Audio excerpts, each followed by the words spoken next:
ایک صاحب نے سوال کیا ہے، مفتی صاحب میں حافظ قرآن ہوں، میرے گھر کے حالات ٹھیک نہیں تھے، والد صاحب کا کام نہیں کر سکتے، مجھے گھر کا سب کچھ سنبھالنا پڑا جس کی وجہ سے قرآن بھول چکا ہوں، اب میرے لیے کیا حکم ہے؟ دیکھیں، بس یہ کوشش کریں کہ اس کو جتنا یاد کر سکتے ہیں یاد کریں،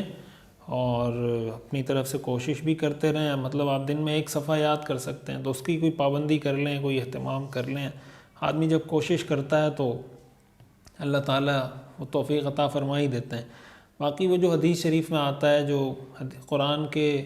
حفظ کرنے کے بعد اس کو بھولنے پر جو وعید ہے، اس کے اندر اس کی وعید میں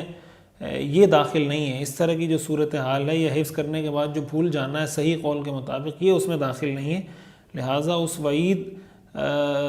کی وجہ سے تو مسئلہ نہیں، ویسے قرآن کو یاد کر کے بھولنا ظاہر ہے کہ یہ ناقدری کی بات ہے، تو کوشش کریں اس کو یاد کریں، انشاءاللہ اللہ تعالیٰ آپ کی مدد فرمائیں گے۔ ایک صاحب نے سوال کیا، مفتی صاحب مقرر بننے کے لیے کن اوصاف کا ہونا ضروری ہے؟ یہ تو ایک بہت تفصیل طلب موضوع ہے کہ مقرر میں کیا اوصاف ہونے چاہیے، اس پر تو پوری کتابیں لکھی گئی ہیں۔ ہمارے استاد محترم مفتی بابا شاہ منصور صاحب دامت برکاتہ، ان کی بھی اس پر ایک کتاب ہے، غالباً خطابت کیسے سیکھیں، یہ اس کا ٹائٹل ہے۔ ایک ان کی کتاب ہے درس قرآن کیسے دیں۔ تو اگر آپ اس طرح اس فیلڈ سے وابستہ ہیں یا وابستہ ہونا چاہتے ہیں، اس کے اصول سیکھنا چاہتے ہیں، تو یہ میرا آپ کو مشورہ ہوگا کہ آپ ان کی کتابوں کا مطالعہ ضرور کریں، اور ساتھ ہی ساتھ جو اہم بات ہے وہ یہ کہ جس موضوع پر آپ بات کر رہے ہیں اس موضوع پر آپ کی تیاری بہت اچھی ہونی چاہیے۔ یہ نہ ہو کہ بس ادھر ادھر سے 4 5 6 باتیں سطحی طور پہ دیکھی اس کو آگے بیان کر دیا، کوئی تحقیق آپ کو نہ ہو۔ تو یہ وہ چیز ہے جس سے قرآن نے بھی منع کیا ہے، جس سے حدیث نے بھی، یعنی اسلام اس سے منع کرتا ہے کہ بغیر تحقیق کے آپ کوئی بات نہ کریں۔ جب تک آپ کو پتہ نہ ہو کسی موضوع کا،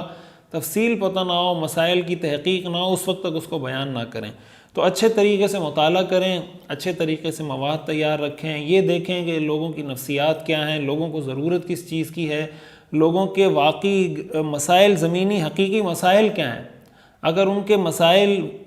جو ان کے مسائل ہیں اس کو آپ ڈسکس ہی نہیں کر رہے اور آپ ان موضوعات پہ بات کر رہے ہیں جس کا ان کی پریکٹیکل لائف سے کوئی خاص تعلق نہیں ہے، تو ظاہر ہے کہ یہ کوئی کمال کی بات بھی نہیں ہے اور سیرت اور سنت کی ہدایات کے بھی خلاف ہیں۔ پھر لوگوں کا جو مینٹل لیول ہے، ان کی جو ذہنی سطح ہے، اس کو بھی سامنے رکھیں۔ حدیث شریف میں آتا ہے نا کہ کلموا الناس علی قدر عقولہم اتحبون ان یکذب اللہ ورسولہ، کہ لوگوں سے ان کے مینٹل لیول کے مطابق بات کرو، کیا تم یہ چاہتے ہو کہ اللہ اور اللہ کے رسول کو جھٹلا دیا جائے؟ اسی طرح حضرت عبداللہ بن مسعود رضی اللہ تعالیٰ عنہ کا قول ہے کہ ما انت بمحدث قوما حدیثا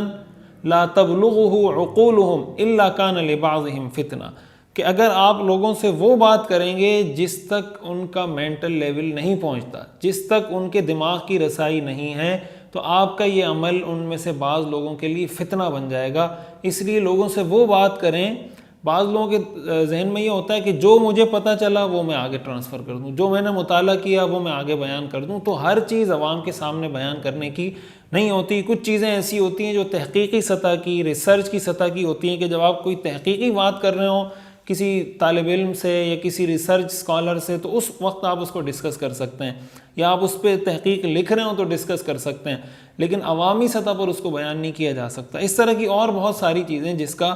ہمیں پتہ ہونا چاہیے، اور سب سے بڑھ کر جو سب سے اہم بات ہے، اور سمجھیں کہ اس میں ریڑھ کی ہڈی کی حیثیت رکھتی ہے، وہ آپ کی نیت ہے، وہ آپ کا اخلاص ہے کہ آپ کس مقصد کے لیے مقرر بن رہے ہیں، آپ کا مقصد کیا ہے، نیت کیا ہے۔ یہ مقصد ہے کہ میری شہرت ہو جائے، لوگ واہ واہ کریں، لوگ مجھے جناب مفتی صاحب کہیں، مولانا صاحب کہیں، خطیب صاحب کہیں، اور جناب یہ اگر نیت پہلے سے دل میں رکھی ہوئی ہے اور اللہ کی رضا مقصود نہیں ہے، دین کی خدمت کرنا مقصود نہیں ہے، تو یہ تو بجائے اس کے کہ ثواب کا ذریعہ بنے، الٹا دنیا میں تو ہو سکتا ہے تھوڑی بہت واہ واہ ہو جائے، آخرت میں تو وبال ہی وبال ہے، قیامت کے دن تو یہ ایسا آدمی سیدھا جہنم میں جائے گا۔ اس لیے اپنی نیت کی اصلاح کرنا اور کسی بڑے کو اپنا سرپرست مقرر کرنا۔ بعض اوقات یہ ہوتا ہے کہ جب آدمی خطیب بنتا ہے، مقرر بنتا ہے، لوگ اس کی بات سننا شروع کرتے ہیں،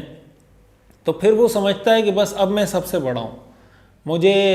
کسی سے مشورہ کرنے کی، کسی سے رہنمائی لینے کی قطعاً کوئی ضرورت نہیں، جو میرے جی میں آیا میں کرتا رہوں، بس مجھے اس کی اجازت ہے۔ تو کسی ایسے آدمی کو اپنا بڑا بنائیں جس کی آپ بات بھی مانیں، جو خود بھی ان چیزوں کو بھی سمجھتا ہو، زمانے کے حالات کو بھی سمجھتا ہو، آپ کو بھی سمجھتا ہو، آپ کے ساتھ مخلص بھی ہو۔ تو ایسے آدمی کو اپنا بڑا بنائیں اور پھر اس کی رہنمائی لے کے چلیں، بغیر کسی کو بڑا بنائیں۔ اگر